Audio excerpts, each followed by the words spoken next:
Hello and welcome to the show. My name's Relevant. This is Do All the Things, and I have a big problem.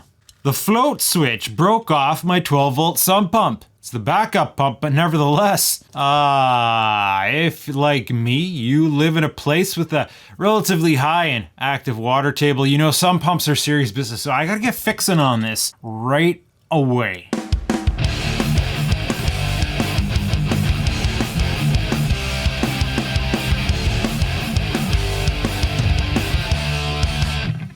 Now, if you're here for a how-to video, I'm not sure what to tell you. This isn't going to be really a how-to video. I'm a technician. I'm going to be over-engineering my 12-volt backup system. If you stay tuned, you might get some tips, tricks, ideas on how to go about doing this or making it better. But at the end of the day, you want a good system. And I have trouble recommending these little guys. Like, I don't want to poo-poo on this brand. It says it's a 1/4 horsepower sub pump. I find that hard to believe because these little pumps here, they're blidge pumps for boats. And I don't know what kind of duty cycle they're expecting to happen, but generally you see the little pumps like that, they're not heavy duty pumps. If you live in an environment where if your sump pump's offline for more than a day, your house is definitely gonna flood, get something bigger than that. Definitely. Now, I have worked with this guy here. You see, that thing looks a lot more prolific. And the controller on it's simpler too. Now, I don't know if it was that specific brand.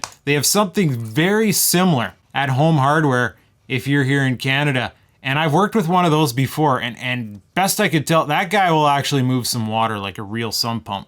Another thing you gotta mind is the charger. It doesn't really say here. The cheap kit that I bought, it had a trickle charger. It couldn't actually seriously recharge a battery. If you get a large enough lead acid battery, like you might want for a very active water table, you need a certain amount of amperage pumping into that battery for the voltage level to actually raise. At a certain threshold, it just keeps the battery maintained. And or it's not going to recover it fast enough. That was the case with the original kit that I had. It just kind of ruined the battery, I think, over time. Because again, this one here has an actual 2 amp charger, which is probably minimum you want to charge any serious lead acid battery. And of course, remember, if you do get a system like this, you want a proper deep cycle, like a marine style, not just a normal cheap car battery. They're not going to be happy if you cycle them a few times. It's going to fail on you. I like a system where my backup sump pump is as strong as my main sump pump. And so that's what I got going on. Deep down in that dank pit, I have a 12-volt sump pump. I have a main sump pump, but I also have a 12-volt sump pump. And that's not some cheap chintzy backup pump that I got in a kit. That's an actual, like, you buy a 12-volt sump pump that farmers might use to move water. I got a local tire store house brand AGM deep cycle battery of their more premium line. Do you mind? I'm trying to film here. And it is in this thing that used to be a crappy kit. I'm going to show you more of that later. But after having suffered this general failure, I went ahead and started prototyping on some kind of controller. It works functionally similar to the one before, but better. And I did manage, in infinite panic, not wanting to leave this offline for very long because, of course, as luck would have it, the one day your backup pump is offline, maybe that's the day your main pump fails. I did manage to rig up temporarily a floaty, you know, just in case that water level did get too high.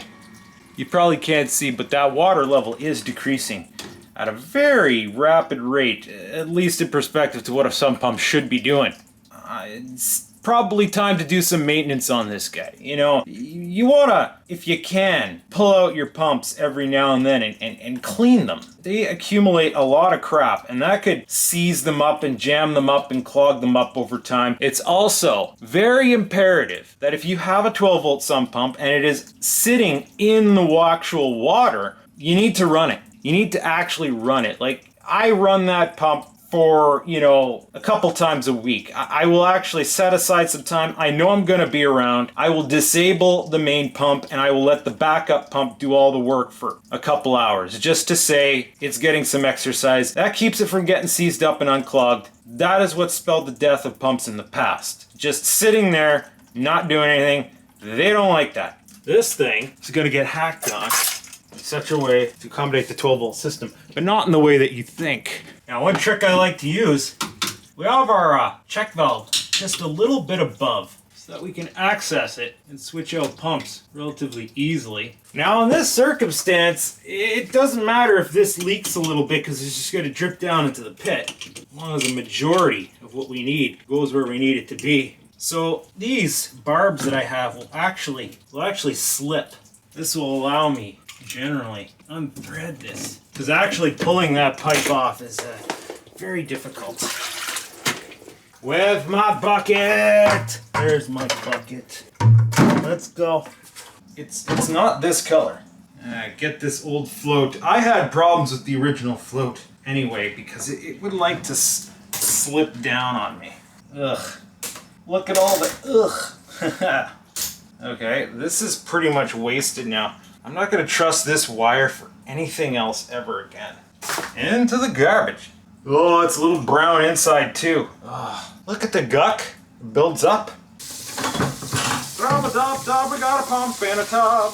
Now if we can get the bottom off, that's a small victory, because that's a good place that we want to be cleaning on. And it does look like we indeed can get that bottom off. Those are some nice stainless screws. I almost feel like this thing's made to better quality standards than some of the domestic sump pumps we buy. Okay, we have an impeller assembly. Looks like there is a deeper level here, but there is quite a bit of shmoo accumulated in here. Oh, that's why I'm not wearing a nice shirt. All right, we got some more screws. Oh, there's shmoo on the screws themselves. A serviceable pump is a wonderful thing.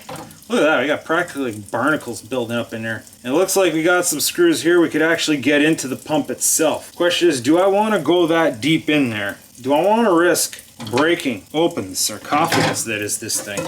Compromising whatever seals it has, just for the sake of my own curiosity. This is the crap you can't really get off, eh? There's a nut to get off the impeller, but I don't necessarily feel the need to go in that deep. Ooh, O-ring. There's a section down in here. You know, one thing you want to know is if any water's ingressed into this. Like there's seals there. At what point do those seals fail? Sounds like it's dry. Look at that though. I had forgotten the make and model of this pump. DH, Dehawa Electrico.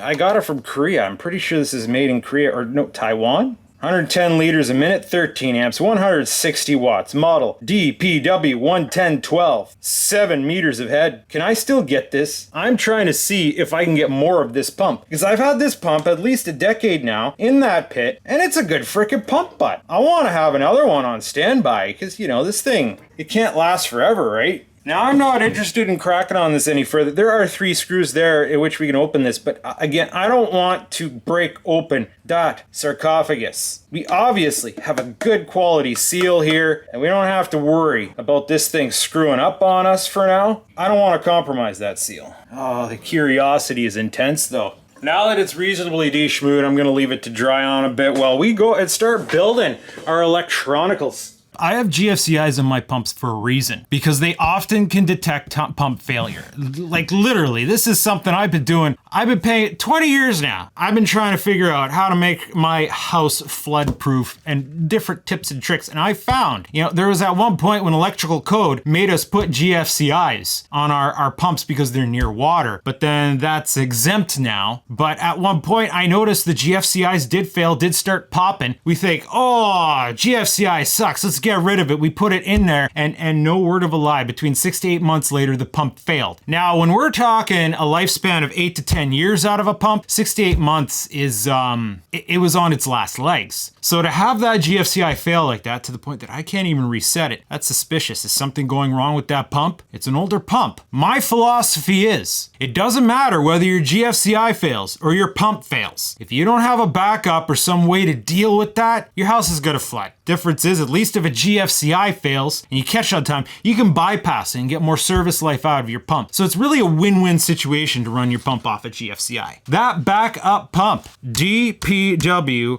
110-12. Does it exist? Oh, it's showing up. A lot of very translated page. I got it on eBay. Cannot find it on eBay anymore. I get Pokemon cards instead. That's disappointing because that's a good pump and I would totally buy another one just like it if I could. I'm gonna have to find an alternative, ultimately. I'm just kind of guessing how this page works. Member login. Where's the PayPal Express checkout, bud? Just freaking hammer it over here. Toolsfarm.co.kr. 60,200 units of whatever their monetary measurement is. Okay, well, I'm gonna have to figure that out at another time. It's probably a conspiracy. They're not allowed to sell it here because it's too good and you don't need to buy another one. So here's the control box here. The original one. Button, switch for an alarm that never really worked. Of course I hacked it.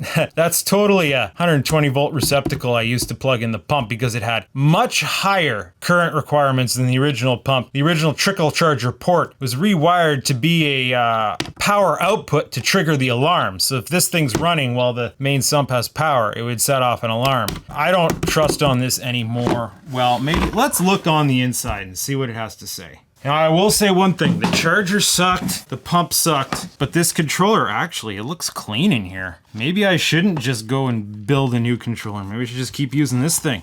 Actually, yeah. Matter of fact, the alarm doesn't work properly. Got a bunch of transistors in here. There's battery detection. Oh, 431, 3904, 3904. A bunch of NPN transistors. And one 431 adjustable Zener LM339. That's a voltage comparator, I do believe. And a TC4013. What is that? TC4013 dual D-type flip-flop. Wonder why they need a D-type flip-flop in a circuit like this. It has a 40 amp 12 volt relay, which is probably why I never had problems running this pump. And I see a big beefy flywheel diode in there. That's kind of important. You definitely need that for this kind of a load. Yeah, I don't know, man. Like, I see no reason to replace this. Everything just looks clean and healthy still. Like, the only thing is the relay. I wonder what condition the contacts are on the relay. And then, well, I'm not going to be able to plug my float into there, but I can compensate for that. The alarm is annoying because it doesn't really work. And then we have a reset condition. I don't know if that works anymore. Let's get some power on this, see how it responds. I got a battery right here. Right, should have power now. Press test, it should do something. Hey, there we go. Reset. Right now it's pretending to run. That barely does a thing. Let's see, how long does that pump run for? Turn off that shitty alarm.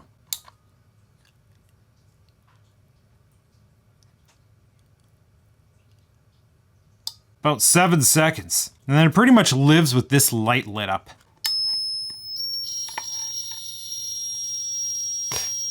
The alarm never worked well.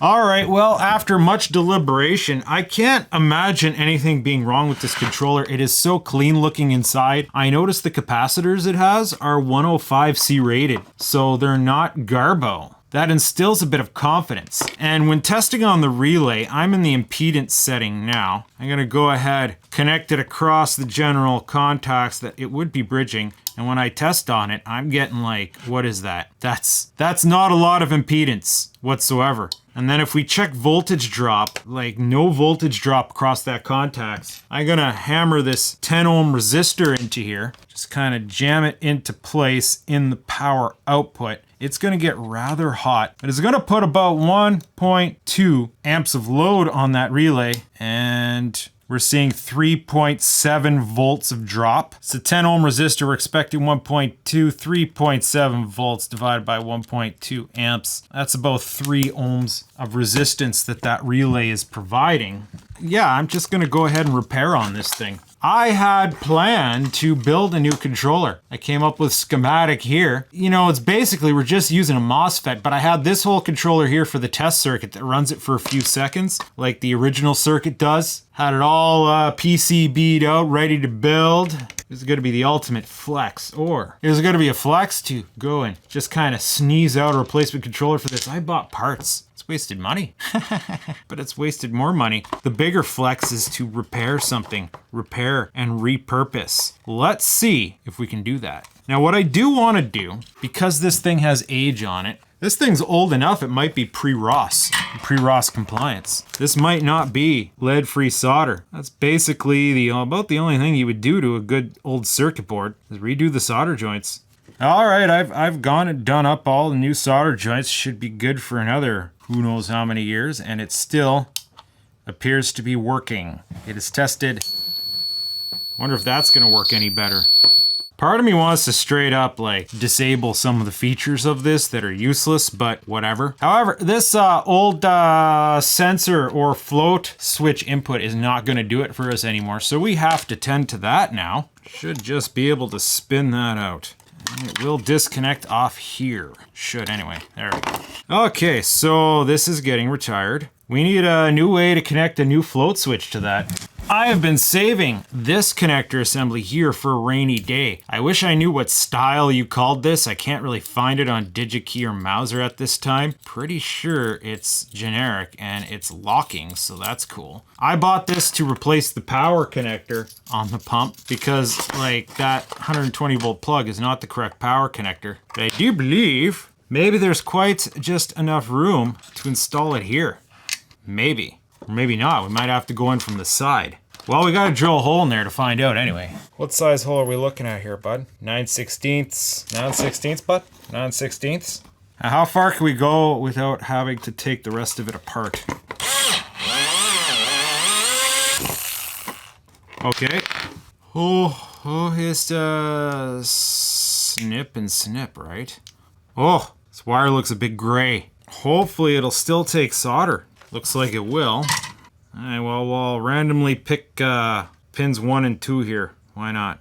Now let's see if we can't get it mounted in here. Hole-wise we can. But can we get the nut on back? Yes and no. I can't spin the nut from the inside. It hits. But it looks like I can spin it from the outside. So we can just get this torqued up nice. That should do. Let's see if I can torque it just a little bit from the inside here. We should be good. Can I easily spin it loose? No. Okay, now I just have to get the float switch hooked up to this thing. Hopefully that orifice we have to work with is big enough. This thing's a bit small. Pull this apart, see what we have to work with in here. I'm assuming it comes out from the front. What the hell? Oh, bayonet. Okay. I don't know why I thought this would be good for a 15 amp circuit. Now this is the float switch in question. It comes in a general dismantled form. You have to attach this bottom bracket, which is this thing upside down?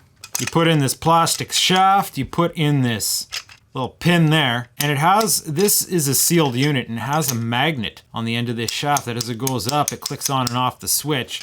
And then we have a little rubber piece that we can fine adjust the bottom. This is going to be a way better float switch. I prefer these inline float switches over the ones, you know, that are on the string, because these guys, you need room for them to swing nice. You might not get accurate switching if you go too close. Sometimes they can hang up on stuff. This is a much tighter package. I will take this over a swing float any day. I am going to dismantle it here for ease of use. Pinch on the little pin, push it through. See? Magneta de fromage. We got these ridges here, which suggests to me that I have this on upside down.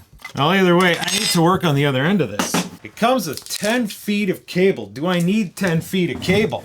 Yeah, I don't know that I need 10 feet of cable, and I kind of hate the idea of waste. And these little intercepts, they can be handy. I think I'm gonna cut it halfway, that way I can use the intercept for something else. This amount of footage should reach from where the pump is over to where the box is. If not, I've just screwed up. I'm gonna have to go get another one of these. This guy's on clearance, by the way, so it's like, this model. How useful is it to you if you can't get it anymore? Oh good, there's only 2 wires in here.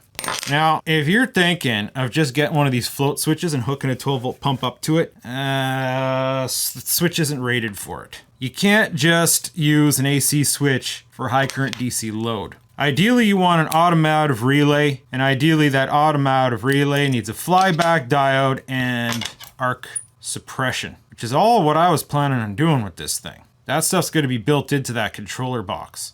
So yeah, automotive relay is going to be a good compromise. Can I get this big beefy cable through this little hole?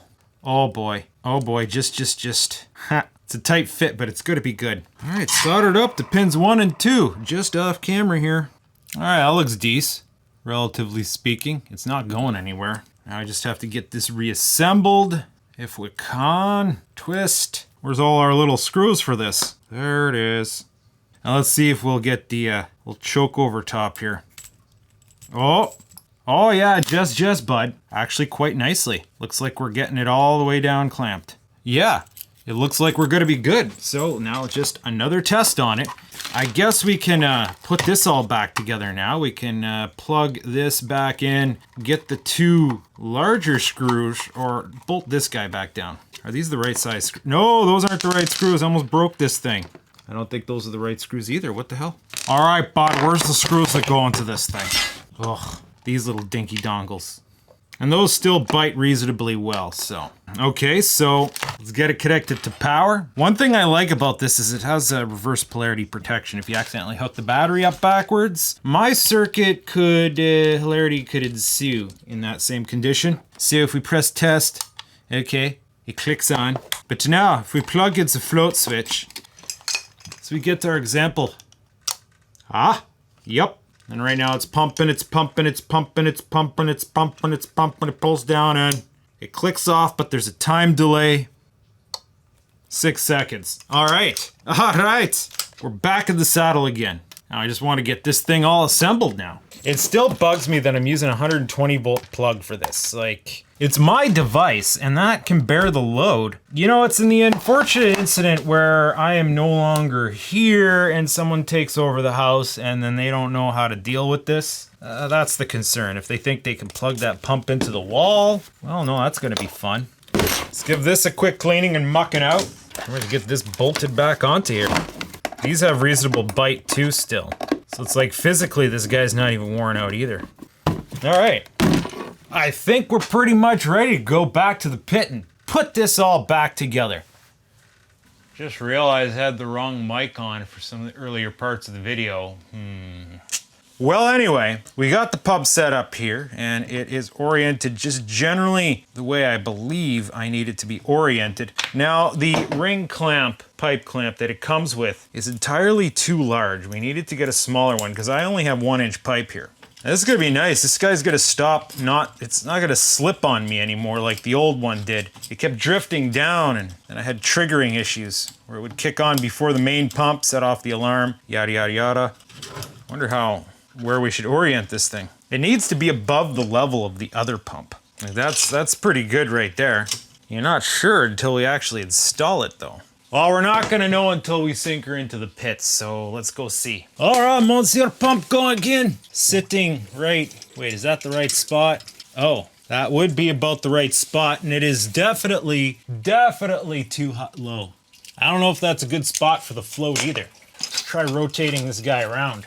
That's better. And now the water's murky, so I can't freaking see.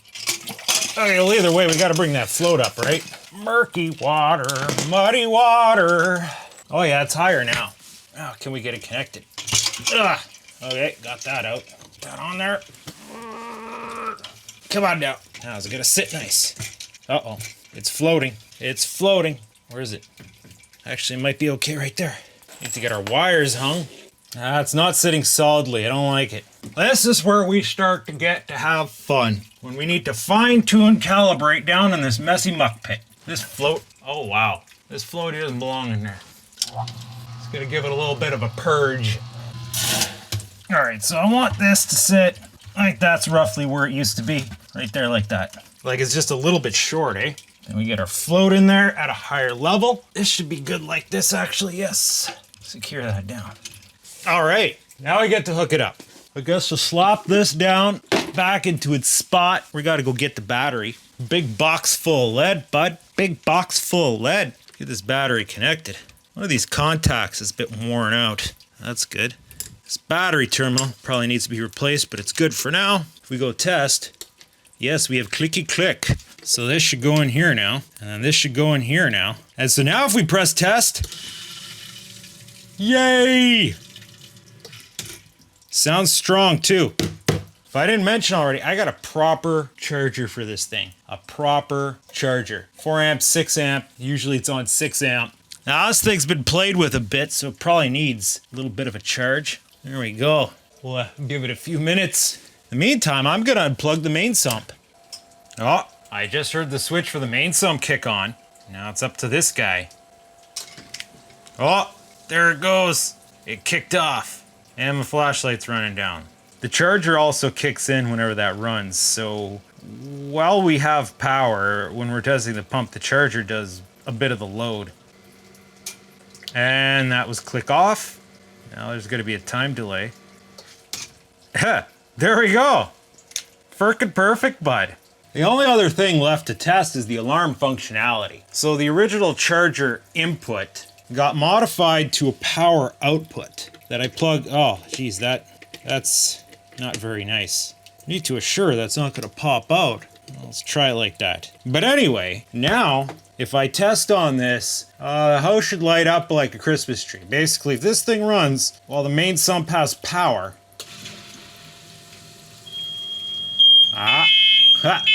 There we go.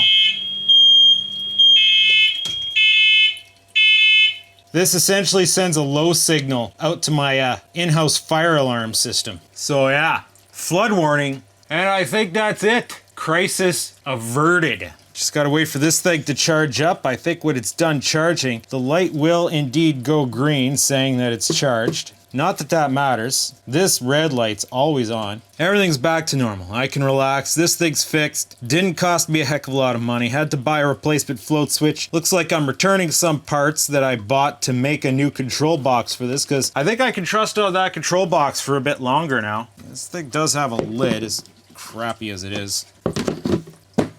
But yeah, that's that. I hope you enjoyed this. If you did, well, stay tuned.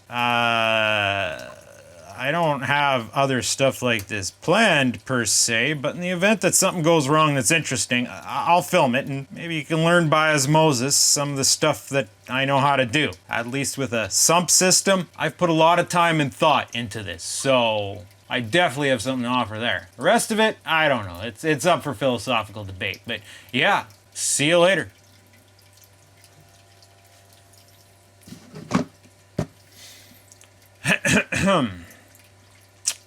Okay.